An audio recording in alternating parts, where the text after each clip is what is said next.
This was my first experience in my first art class. The assignment was to pick out either a piece of fruit or a vegetable, set up a still life with one light source coming from one side, and using whatever material you liked, draw that fruit or vegetable. And I had 1 week to work on it. I was so excited for my first art assignment.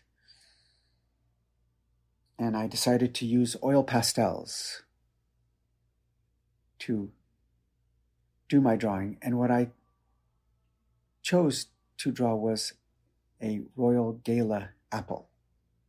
When I was in the produce section that day after class, looking at all the different wonderful possibilities, the Royal Gala apple stood out as a fine choice for my first art class assignment. So I set up a still life on a table with a light source with a little lamp coming from one side and began the process. Several attempts were just failing horribly, so I would crumple them up and throw them away, and it kind of went like that for quite a while, where every attempt that I would try just wasn't turning out well. So I would try, maybe I should use pencil, maybe I should, try, chalk pastel. I wound up using oil pastel. That's the one I decided to go with. And I kept working on it, and then finally, after many, many days of just not liking at all what was turning out, I started to get one that was starting to look pretty good. So I kept working on it, and I still had a few days left, and right down to the wire, I finished it up, and I was feeling finally really good about it. My first art class assignment, and I'm feeling really proud of this, really excited to bring it in and see what happens next when you do these art drawing assignments.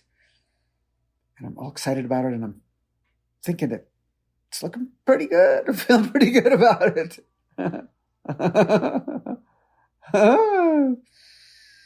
And so I go into the class, and I notice that all the other students are taking their drawings out of their folders and pinning them up on the wall. There was a wall that had push pins, and they were from left to right. Everybody was kind of pushing them with the push pins side by side on the wall from left to right.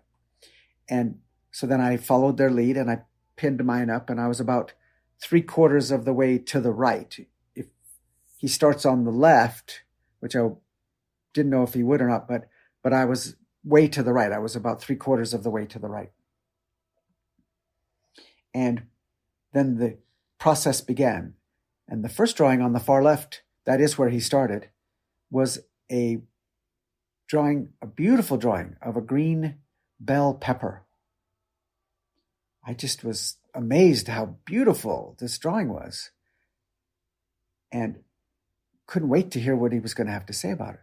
But as he began speaking, I realized, this is not what I expected at all. He just started saying all kinds of terrible things, technical things about, terrible shading and the contrasts and the this and the that, and just ripping it to shreds. And I was so surprised by this. I thought it was a beautiful drawing of a green bell pepper. Then he goes to the next one, and terrible this and terrible that, and not enough this and not enough that, and what were you thinking? And one after the other. I just wanted to go grab my Royal Gala apple drawing and leave. I didn't want to have to see what terrible things he was going to say. So one after the other, terrible this and terrible that, and not enough this. And so then he arrives at mine, and I'm so just worried, grabbing my desk and holding on tight for what terrible things he's going to say. And he looks at it, then he looks at me, then he looks back at my drawing of the Royal Gala apple, and then he looks back at me. And he looks one more time, and he looks back at me, and he's got a look of just utter disgust on his face.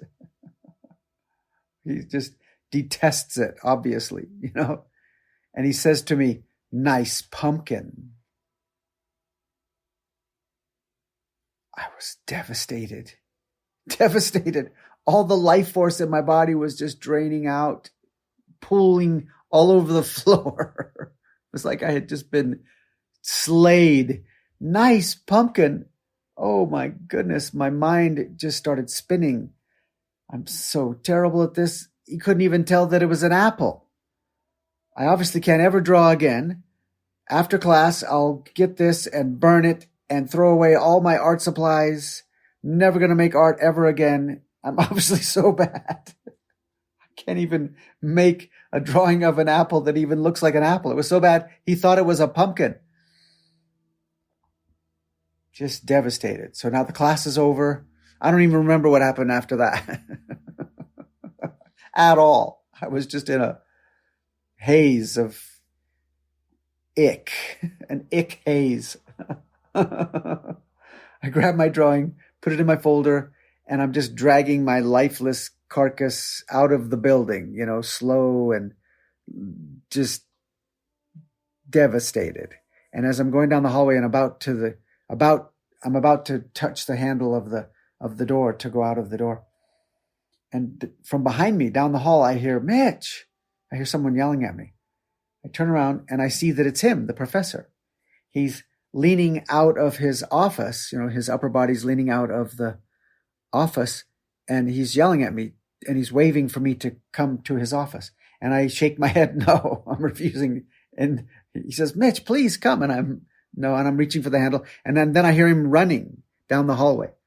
So I turn around and he's gesturing very, fully for me to come. And he said, "Mitch, please come into my office." So I agree. And he goes in and I see him go in the door.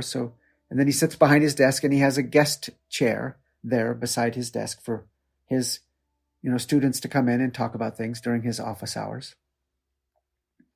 And I'm just standing there at the entryway door. I'm not even going all the way into his office. And he sees me and he says, "Mitch, will you please come and sit down?" And I'm shaking my head no, because I don't want to, be trapped in here and have even more terrible things about how,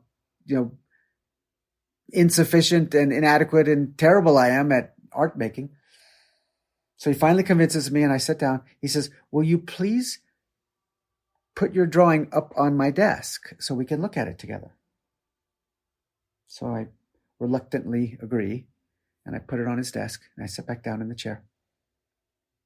And he says to me, "Mitch, is this a good drawing of a Royal Gala apple?"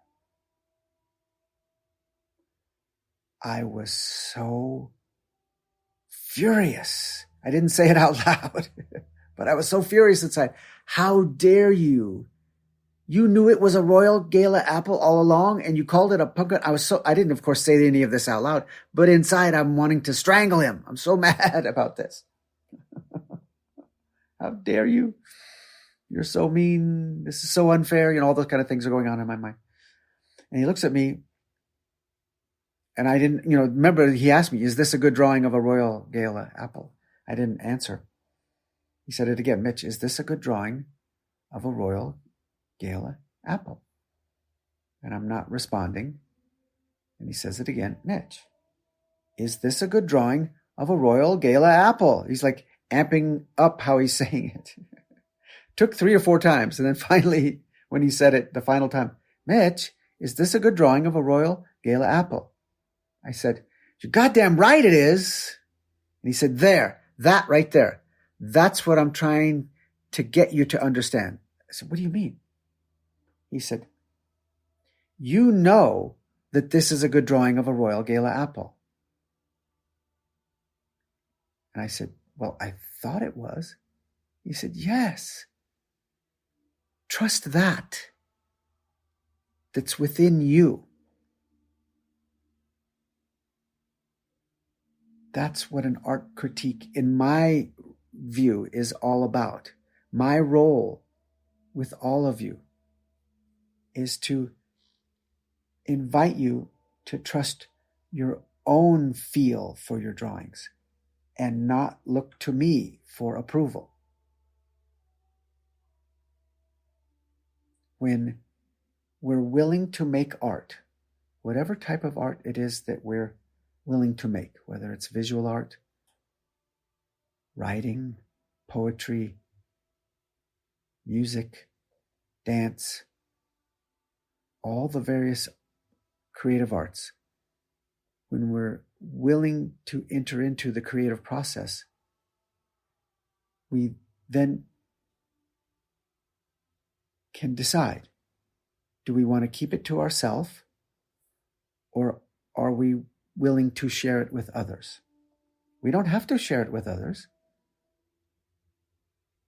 But if we are willing to share it with others, we have to be also willing to understand they get to say whatever they want to say about it. And art is so subjective. People might say some really terrible, mean things.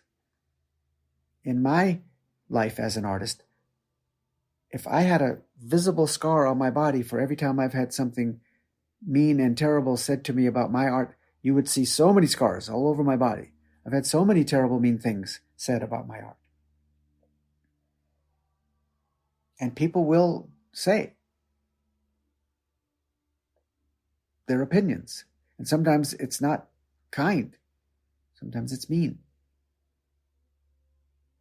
So my role with all of you in the art critique is to help you become really strong and stable in your own sense of your art, trusting what you know, what you feel, what feels good to you, and not look for approval from others.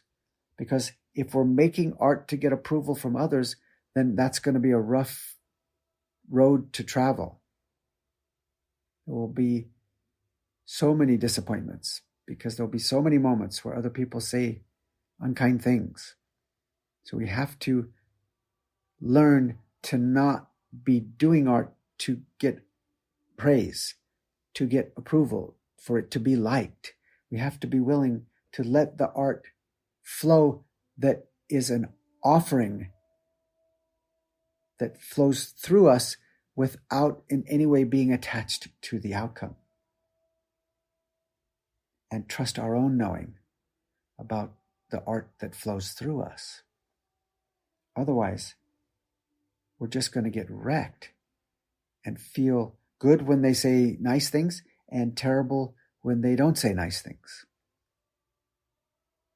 This is the lovely possibility of how art can help grow us as beings to become ever more stabilized in our true nature.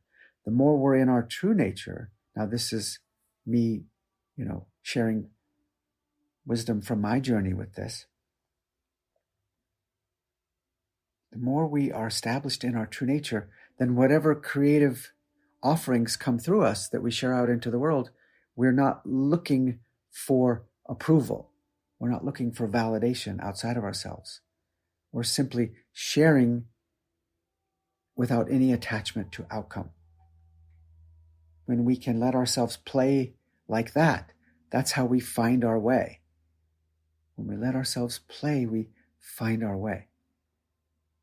We show up for the lovely possibility that what flows through us might be beneficial to others without being attached to the outcome. Then, if we draw